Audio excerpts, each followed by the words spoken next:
ಬಾಲಗಣಪತಿಗೆ ಇನ್ನೊಂದು ಹೆಸರೇ ಕ್ಷಿಪ್ರ ಪ್ರಸಾದ ಅಂತ, ಶೀಘ್ರ ಫಲವನ್ನು ಕೊಡುವಂಥ. ಅವರು ಒಂದು ಭಕ್ತಿಯಿಂದ ಆ ಹೋಮಾದಿಗಳನ್ನು ಮಾಡಿಸಿದರೆ ಅದರ ಫಲ 48 ದಿವಸದ ಒಳಗೆ ಒದಗಿ ಬರುತ್ತೆ ಎಂಬುದಾಗಿ ಶಾಸ್ತ್ರ ಹೇಳುವಂಥ ವಿಚಾರ.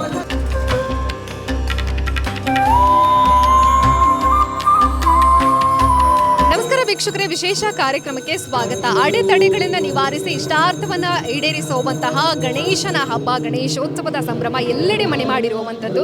ಹಾಗಾಗಿ ಆಯಾ ಊರುಗಳಲ್ಲಿ ಗಣಪನನ್ನ ಪ್ರತಿಷ್ಠಾಪನೆ ಮಾಡಿ ಆ ಒಂದು ಗಣಪನಿಗೆ ನಂಬಿಕೆಯಿಂದ ಭಕ್ತಿಯಿಂದ ಕೈ ಮುಗಿದು ಇಷ್ಟಾರ್ಥವನ್ನ ಬೇಡಿಕೊಂಡ್ರೆ ಈಡೇರುತ್ತೆ ಅನ್ನುವಂಥದ್ದು ಪ್ರತಿಯೊಬ್ಬರಿಗೂ ಗೊತ್ತಿರುವಂಥದ್ದು. ಹಾಗೆಯೇ ನಮ್ಮ ಪುತ್ತೂರಿನ ಕಿಲ್ಲೆ ಮೈದಾನದಲ್ಲಿ ಪ್ರತಿಷ್ಠಾಪನೆಗೊಂಡಿರುವಂತಹ ಗಣೇಶ ಅತ್ಯಂತ ಕಾರುಣಿಕದ ಗಣೇಶ. 68ನೇ ವರ್ಷದ ಗಣೇಶೋತ್ಸವ ನಡೀತಾ ಇರುವಂಥದ್ದು.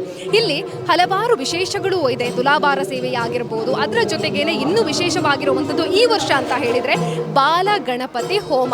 ಈ ಬಾಲ ಗಣಪತಿ ಹೋಮವನ್ನು ಮಾಡಿಸೋದ್ರಿಂದ ಏನೆಲ್ಲ ಪ್ರಯೋಜನಗಳಿದೆ, ಇದನ್ನು ಯಾವ ರೀತಿಯಾಗಿ ಮಾಡಲಾಗುತ್ತೆ, ಇವೆಲ್ಲವನ್ನ ಕೂಡ ಇವತ್ತಿನ ಕಾರ್ಯಕ್ರಮದಲ್ಲಿ ತಿಳ್ಕೊಳ್ಬೇಕು. ತುಂಬಾ ಜನ ಭಕ್ತರಿಗೆ ಇದರ ಬಗ್ಗೆ ಮಾಹಿತಿ ಇರೋದಿಲ್ಲ. ಅದರ ಜೊತೆಗೇನೆ ನಾವು ಕೂಡ ಬಾಲಗಣಪ ಹೋಮ ಮಾಡಬೇಕು ಅಂತ ಹೇಳಿ ಅನ್ನುವಂತಹ ಅಭಿಲಾಷೆ ಇರುತ್ತೆ, ಬಟ್ ಮಾಡಿಸೋದಕ್ಕೆ ಆಗೋದಿಲ್ಲ ಅನ್ನುವಂಥದ್ದು. ಆದರೆ ಇಲ್ಲಿ ಈ ಬಾರಿ ಎಲ್ಲ ವ್ಯವಸ್ಥೆಗಳನ್ನ ಕಲ್ಪಿಸಿರುವಂಥದ್ದು. ಇದರ ಮಹತ್ವದ ಬಗ್ಗೆ ನಾವು ತಿಳ್ಕೊಳ್ಬೇಕು.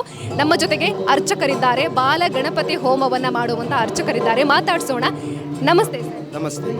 ಬಾಲ ಗಣಪತಿ ಹೋಮ ವಿಶೇಷವಾಗಿ ಇಲ್ಲಿ ನಡೀತಾ ಇರುವಂತದ್ದು, ಇನ್ನು 2 ದಿನ ಇರುವಂತದ್ದು ಸರ್. ಹಾಗಾಗಿ ಬಾಲ ಗಣಪತಿ ಹೋಮದ ವಿಶೇಷತೆ ಏನು, ಯಾವ ರೀತಿಯಾಗಿ ಇದು ನಡೆಯುತ್ತೆ, ಅದರ ಬಗ್ಗೆ ಹೇಳೋಣ.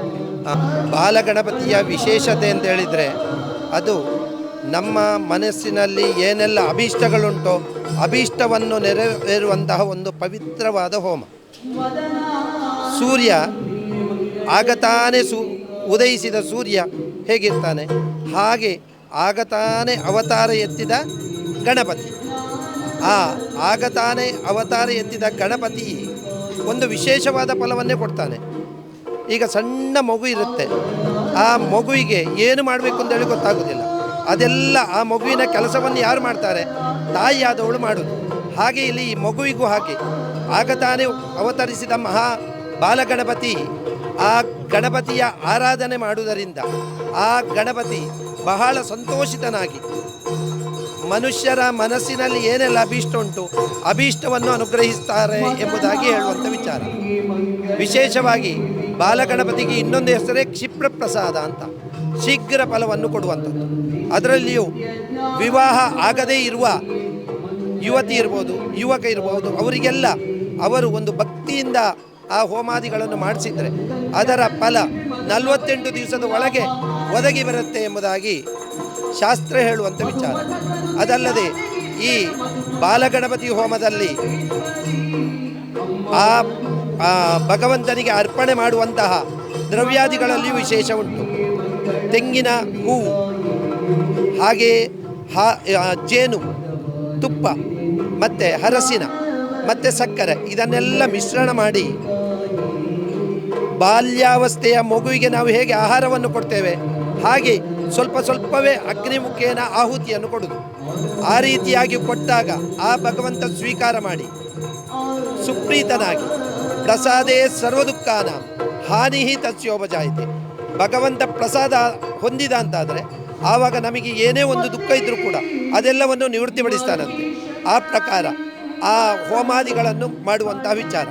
ಇದನ್ನು ಮಾಡುವುದರಿಂದ ಅನೇಕ ರೀತಿಯ ದೋಷಗಳು ನಿವೃತ್ತಿಯಾಗ್ತದೆ. ಮನುಷ್ಯನಿಗೆ ಮಾನಸಿಕವಾದ ಚಿಂತೆ ಇರುತ್ತೆ ಕೆಲವರಿಗೆಲ್ಲ, ಅಂತಹ ಚಿಂತೆಯನ್ನು ದೂರ ಮಾಡ್ತಾನಂತೆ. ಹಾಗೆ ಒಂದು ಒಳ್ಳೆಯ ಉದ್ಯೋಗ ಪ್ರಾಪ್ತಿಯಾಗುವುದಕ್ಕೋಸ್ಕರ, ಹಾಗೆಯೇ ಸಂತಾನ ಪ್ರಾಪ್ತಿಯು ಆಗುವುದಕ್ಕೋಸ್ಕರ, ಹಾಗೆಯೇ ಕೆಲವರಿಗೆಲ್ಲ ಮನೆಗೆ ಹೋದ ಕೂಡಲೇ ಮನೆಯಲ್ಲಿ ಏನೋ ಒಂದು ಹೆದರಿಕೆಯ ವಾತಾವರಣ ಇರುತ್ತೆ.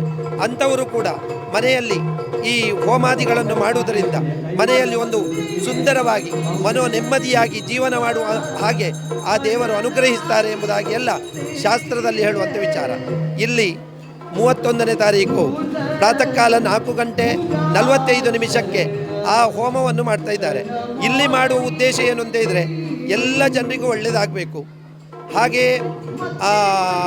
ಲೋಕ ರಕ್ಷಣೆಗೋಸ್ಕರ ಅನೇಕ ರೀತಿಯ ಅಶಾಂತಿ ವಾತಾವರಣ ಉಂಟು, ಆ ವಾತಾವರಣ ನಿವೃತ್ತಿಗೋಸ್ಕರ ಮುಖ್ಯವಾಗಿ ಶಾಂತಿಯಾಗಬೇಕು, ಎಲ್ಲರಿಗೂ ಕೂಡ ಒಳ್ಳೆಯದಾಗಬೇಕು ಎಂಬಂಥ ಉದ್ದೇಶ ಇಟ್ಕೊಂಡು ಈ ಸಮಿತಿಯವರು ಈ ಕಾರ್ಯಕ್ರಮವನ್ನು ಮಾಡ್ತಾ ಇದ್ದಾರೆ. ಜೋಕುಲೆ ಗಣಪ ಅಂತ ಹೆಸರುವಾಸಿಯಾಗಿರುವಂತಹ ಕಿಲ್ಲೆ ಮೈದಾನದ ಗಣಪ ಈಗ ಕಿಲ್ಲೆ ಗಣಪ ಅಂತಾನೆ ಹೆಸರುವಾಸಿಯಾಗಿರುವಂಥದ್ದು. ಜೋಕುಲೆ ಗಣಪ ಅನ್ನುವಂಥ ಹೆಸರಿಗೆ ಸರಿಯಾಗಿ ಇದೀಗ ಬಾಲಗಣಪತಿ ಹೋಮ ಕೂಡ ನಡೀತಾ ಇರುವಂಥದ್ದು. ವಿಶೇಷವಾಗಿ ಭಕ್ತರೆಲ್ಲರ ಇಷ್ಟಾರ್ಥಗಳು ಸಿದ್ಧಿ ಆಗಬೇಕು ಅಂತ ಹೇಳಿದ್ರೆ ಗಣಪನನ್ನ ಆರಾಧನೆ ಮಾಡಬೇಕು ಅನ್ನುವಂಥದ್ದು ಎಲ್ಲರಿಗೂ ಗೊತ್ತಿರುವಂಥದ್ದು. ಹಾಗಾಗಿ ವಿಶೇಷವಾಗಿ ಈ ಬಾರಿ ಕಿಲ್ಲೆ ಮೈದಾನದಲ್ಲಿ ಬಾಲಗಣಪತಿ ಹೋಮ ನಡೀತಾ ಇದೆ. ಇದೇ ಆದಿತ್ಯವಾರದ ದಿನ ನಡೀತಾ ಇರುವಂಥದ್ದು. ಹಾಗಾಗಿ ಯಾರೆಲ್ಲ ಬಾಲಗಣಪತಿ ಹೋಮವನ್ನ ಮಾಡಬೇಕು ಅಂತ ಇದ್ದೀರೋ ಅವರು ಖಂಡಿತವಾಗ್ಲೂ ಬಂದು ಈ ಒಂದು ಬಾಲಗಣಪತಿ ಹೋಮದಲ್ಲಿ ಭಾಗಿಯಾಗಿ ನಿಮ್ಮ ಇಷ್ಟಾರ್ಥಗಳೆಲ್ಲವೂ ಕೂಡ ಸಿದ್ಧಿಸಿಕೊಳ್ಳಿ ಅಂತ ಹೇಳ್ತಾ ಇವತ್ತಿನ ಕಾರ್ಯಕ್ರಮವನ್ನು ಮುಗಿಸ್ತಾ ಇದ್ದೀವಿ. ಕ್ಯಾಮರಾ ಪರ್ಸನ್ ಸುಧಾಕರ್ ಪಟೇಲ್ ಜೊತೆ ಸುಮಿತ್ರಾ ಬಿ, ಸುದ್ದಿ ನ್ಯೂಸ್, ಪುತ್ತೂರು. ಎಟಿಎಂ ಕಾರ್ಡ್ ಮರೆತು ಬಂದೆ, ಅರ್ಜೆಂಟ್ ಆಗಿ ಎಟಿಎಂ ನಿಂದ ಹಣ ಬೇಕಿತ್ತು, ಅಯ್ಯೋ ಏನ್ ಮಾಡೋದು ಈಗ ಅಂತ ಯೋಚಿಸ್ತಿದ್ದೀರಾ? ಚಿಂತೆ ಬಿಟ್ಟು ಬಿಡಿ, ಪುತ್ತೂರು 1 ಎಟಿಎಂಗೆ ಬನ್ನಿ. ನಿಮ್ಮ ಮೊಬೈಲ್ನಲ್ಲಿರೋ Google Pay, phone pay, Paytm scanner ಬಳಸಿ ಕಾರ್ಡ್ ಇಲ್ಲದೆಯೇ ಸುಲಭವಾಗಿ ಹಣ ವಿತ್ಡ್ರಾ ಮಾಡಿ. ಹಣ ತೆಗೆಯುವುದು ಮಾತ್ರವಲ್ಲ, ಹಣ ಡೆಪಾಸಿಟ್ ವ್ಯವಸ್ಥೆಯೂ ಲಭ್ಯ.